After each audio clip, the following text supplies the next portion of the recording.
Welcome back, everyone, to the deep dive. This time we're going deep on discipline with The Power of Discipline by Daniel Walter. You know, this book's gotten a ton of attention, and we're really excited to unpack it. Yeah, it's a really interesting look at discipline, Mm. and I think we'll uncover some really helpful stuff today. Definitely. So, you know how a lot of self help books are kind of fluffy? This one's not like that at all. No, not at all. Yeah. I mean, right off the bat, Walter's saying that discipline is not something you're just born with. It's a system. Yeah, like something you can build. That's promising. Yeah. You know, one of the things that really stood out to me early on is how Walter talks about motivation versus discipline. It's kind of a different way to think about it. Right. And he actually goes so far as to call motivation a myth. Really? Well, maybe not completely a myth, but he basically says it's like a really unreliable friend, you know? Oh, I totally get that. Like that feeling when you're starting a new project and you're super fired up, Oh, yeah, totally. and then like a few weeks later, you've completely fizzled out. That's me exactly. Well, Walter says that's because we're relying on this like temporary feeling. That's where discipline comes in. Bingo. He says it's about mastering something called the habit loop. The habit loop. What's that? So there are three parts: the cue, the routine, and the reward. Interesting.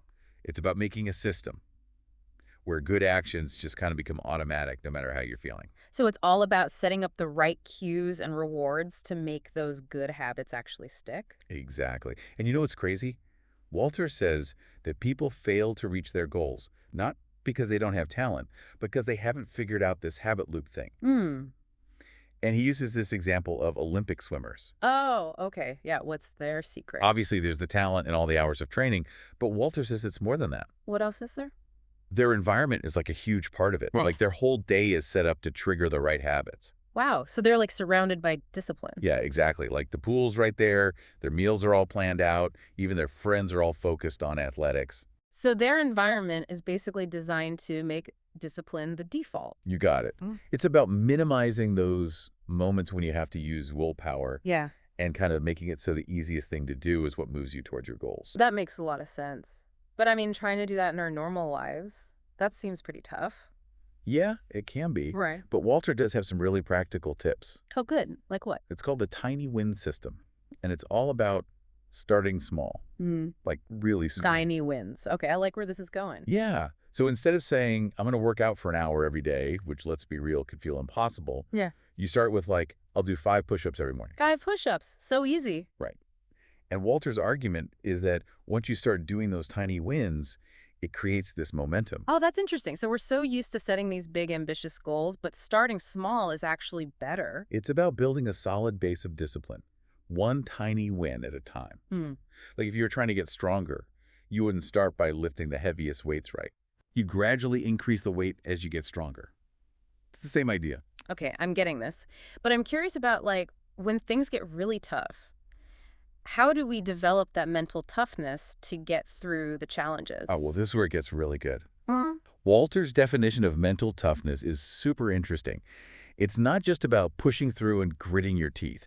He says there are 3 key parts: Okay, I'm listening. control, commitment, and challenge. Control, commitment, challenge. I like it. But what does that actually look like in real life? So control is all about managing your emotions when things go wrong. You mean like not letting those bad feelings completely derail you? Exactly. Staying calm and focused even when it feels like everything's falling apart. And that ties into commitment. Okay. Walter's saying real commitment isn't just being excited at the beginning. It's about that choice to stick with your goals when it's hard. So it's what keeps you going when the excitement wears off. That makes a lot of sense. But what about challenge? Where does that fit in? Walter's point is that mental toughness is actually built by looking for challenges, like even embracing discomfort. Embrace discomfort. Wait, isn't the whole point of discipline to make things easier? To like automate those good habits? It is, but think about it. We only grow when we're outside our comfort zone. Okay, yeah, that's true. If you're always trying to be comfortable, you're not going to reach your full potential. Mm. Walter actually recommends something called the 3-second rule. The 3-second rule. Okay, I gotta know what that is. It's actually really simple, but powerful. Whenever you don't want to do something because it makes you uncomfortable, you count to 3 and then just do it. Oh, wow, I like that. Don't let your fear stop you. So it's about training yourself to just act before you overthink it. Exactly. And Walter says that by consistently pushing past that initial discomfort, You're actually rewiring your brain to be more resilient and confident. This is fascinating. So it seems like a lot of Walter's techniques are about getting your mind to work for you instead of against you. That's a great way to put it. It's like you're tapping into the power of your thoughts to actually shape your reality. And another mental technique he talks about is positive self-talk. Positive self-talk. We've all heard about affirmations and stuff, but how does that work with discipline? It's all about the stories we tell ourselves. If we're always putting ourselves down or focusing on our failures, we're going to have a much harder time sticking to our goals. Right, because it's draining. Exactly. So instead of saying stuff like, ooh, I'm so lazy, I'll never finish this, try flipping the script to, I am capable, I am determined, and I'm making progress every day. It's like being your own cheerleader. Exactly. And over time, those positive words can actually rewire your brain so you have more positive and supportive inner voice, Huh. which makes staying motivated and on track so much easier. This is making so much sense. I'm really starting to see how all these mental techniques and the practical stuff, like those tiny habits, all work together to build discipline. And remember, discipline isn't like a destination you reach. It's a journey. There's going to be times when you mess up, times when you don't make the best choices. And that's totally okay. So it's not about being perfect. It's about getting back on track when you slip up. You got it. It's about having the courage to keep trying even when you stumble, and to embrace the process of growing and learning even when it's messy. This is so important to remember. We're all human, and we're all going to have those moments when we fall short, but it's those moments that make us stronger in the long run. Absolutely.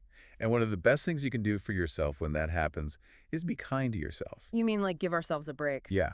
Treat yourself with the same kindness you would offer a friend who's having a tough time. That is such a good point. It's about being kind to ourselves and remembering that we're all works in progress and that it's okay to make mistakes. Exactly. When we approach the journey with kindness, it becomes easier to learn from our mistakes and keep moving forward. This has been so insightful. I feel like I'm seeing discipline in a whole new light. But I am curious about willpower. Does that play a role in all of this? Willpower is definitely interesting, but it's not the whole story. It's kind of like a muscle that you can strengthen, but it also gets tired, like it's a finite resource. Oh, like a battery that runs out if we're not careful. That's why it's so hard to resist temptation at the end of a long day. You got it. And that's why Walter suggests being smart about how you use your willpower. Instead of trying to power through every temptation, he says we should set up our environment to make good choices easier. So it's about removing temptations and like setting ourselves up to succeed. Exactly. Like let's say you're trying to eat less sugar. Don't keep a bowl of candy on your desk. Make the healthy choice the easy choice. Okay, that's a great tip. But what about when you just can't avoid temptation? What does Walter say to do then? He has this technique he calls the 10-minute rule. When you're tempted to do something you don't want to do, instead of giving in right away, tell yourself you'll wait 10 minutes. Oh, so it's like giving yourself a little space to think. Exactly. And you know what? Often after those 10 minutes, you won't even want it anymore. Or you'll have had time to really think about it and decide if you actually want to do it. That's brilliant. It's like hitting the pause button on autopilot so you can make a better choice. You got it. And even if you do end up giving in after those 10 minutes, you'll probably enjoy it more because you actually thought about it and savored it. Wow, this is all so helpful. I'm really starting to see how all these techniques can really work together to build discipline and help us reach our goals. And don't forget, discipline is a lifelong thing. It's not about being perfect. It's about making those small, consistent choices every day that add up over time. So it's about enjoying the process, the ups and downs, and knowing that every experience is a chance to learn and grow. Exactly. And remember, you're not alone in this. There are so many resources and people who can help you on your journey, whether it's a friend, a mentor, a coach, or even a book like The Power of Discipline. There's so much support out there for you. This has been an incredible conversation. I feel so much more ready to embrace the power of discipline and build the life I want. I'm so glad to hear that. And remember, even small steps in the right direction can make a huge difference over time. So keep practicing, keep learning, and keep believing in yourself. You've got this. This has been amazing. We've covered so much from tiny habits and temptation bundling to visualization, positive self-talk, and even that 10-minute rule. Clearly, building discipline involves both our minds and our actions. But before we wrap up, we need to take a quick break to hear from our sponsors. We'll be right back with some final thoughts and inspiration for putting all this into practice. Stay tuned. Okay, temptation bundling. Sounds kind of like a magic trick. How does it actually work? Well, it's actually a pretty smart strategy. Basically, it uses our love for instant gratification to help us reach those long-term goals. So you're like rewarding yourself for doing the stuff you don't want to do. Yeah. But you only let yourself have that reward while you're doing the thing you're trying to make a habit. Walter gives this example of someone who loves watching reality TV, but they know they should be working on their side hustle. Okay, I'm intrigued. Tell me about this reality TV side hustle combo. So instead of just vegging out and binge watching, this person decides they can only watch their show while they're working on their side hustle. Oh, wow. So suddenly that work becomes way more fun. Exactly. It's like you're tricking yourself into being productive. I love it. I'm totally going to try that. What other techniques does Walter have? So this one might sound a little out there, but there's actually a lot of research to back it up. Okay, I'm listening. Visualization. Like picturing yourself achieving your goals. It's more than just daydreaming, though. Walter talks about like a full-on mental rehearsal. You imagine yourself successfully doing the thing you want to do. So you're not just imagining the end result, you're like experiencing the whole process in your mind. Exactly. And get this, research shows that this mental rehearsal actually strengthens the connections in your brain that are related to that activity. So you're more likely to actually do it in real life. Wow, that's wild. So you're saying those Olympic athletes we see doing those incredible things, they've already done it in their minds like a million times. Exactly. Ah, They've trained their minds just as much as their bodies. And Walter says this isn't just for elite athletes. Anyone can use visualization to boost their discipline. this is really making me think differently about how our minds work. It's like we can use our thoughts to shape our reality. That's a great way to put it. And another super powerful mental technique that Walter emphasizes is positive self-talk. Positive self-talk. We've all heard about affirmations, but how does that actually help with discipline? It all comes down to those stories we tell ourselves. If you're always putting ourselves down or dwelling on our mistakes, it's going to make it way harder to stick to our goals. Yeah, because it's just so draining. Exactly. So instead of beating yourself up, try to focus on more encouraging messages. Like instead of saying, ugh, I'm so lazy, I'll never get this done, try, I am capable, I am determined, and I'm making progress every day. It's like giving yourself a pep talk. Exactly. And over time, those positive affirmations can actually change your brain so you have a more positive inner voice, which makes staying motivated so much easier. This is all so fascinating. It seems like these mental techniques, combined with those practical strategies we talked about earlier, can create a really powerful system for building discipline. And it's important to remember that building discipline is a journey, not a destination.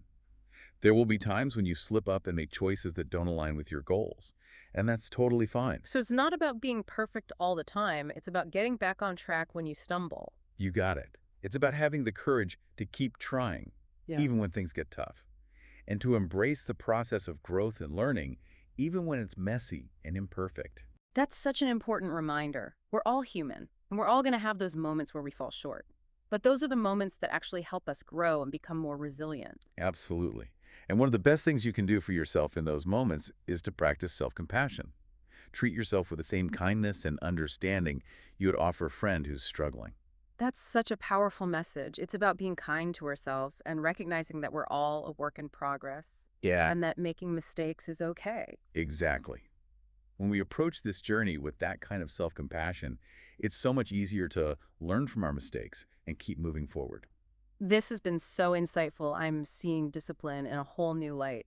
But what about willpower? Does that play a role in all of this? Willpower is definitely a key part of self-control, but it's not the whole story. It's like a muscle. You can strengthen it, but it also has limits. It's a finite resource. Oh, like a battery that can run out. That's why it's so hard to resist temptation at the end of a long day. Exactly. And that's why Walter suggests we got to be strategic about how we use our willpower. Instead of just trying to power through every temptation, he says we should set up our environment to make good choices easier. So it's about removing those temptations and setting ourselves up for success. Right. For example, if you're trying to cut back on sugar, don't keep a bowl of candy on your desk. Make healthy choices the easy choice. That's a great tip. What about when we just can't avoid temptation? What does Walter say we should do then? He's got this interesting technique called the 10-minute rule. When you're tempted to do something you know you shouldn't, instead of giving in immediately, tell yourself you'll wait 10 minutes before indulging. Oh, so it's like giving yourself a little breathing room to think. Exactly. And often, after those 10 minutes, you won't even want it anymore, or you'll have time to really think about it and decide if you really want to do it. That's a great idea. It's like hitting the pause button on autopilot so you can make a more conscious choice. Exactly. And even if you do end up indulging, those 10 minutes give you a chance to savor it more and avoid just mindlessly overdoing it. This is all so helpful. I'm really starting to see how all these techniques, combined with those mental strategies we discussed earlier, can create a really effective system for building discipline and achieving our goals. And one last thing to remember is that building discipline is a lifelong journey. It's not about reaching some perfect state. It's about those small, consistent choices you make day after day that add up over time. So it's about embracing the process, the ups and downs, and knowing that every experience is a chance to learn and grow. Exactly. And remember, you're not alone on this journey.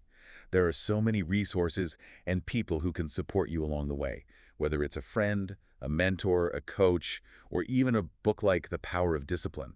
There's a whole world of support out there for you. This has been such an insightful and motivating conversation. I'm feeling so much more prepared to embrace the power of discipline and create the life I want. That's amazing to hear. And remember, even the smallest steps in the right direction can lead to incredible results over time. So keep practicing, keep learning, and keep believing in yourself. You've got this. This has been an amazing deep dive into self-discipline. If you're feeling inspired to take action, we encourage you to check out The Power of Discipline by Daniel Walter and explore these ideas further. And remember, even a journey of 1,000 miles starts with a single step. What small step will you take today?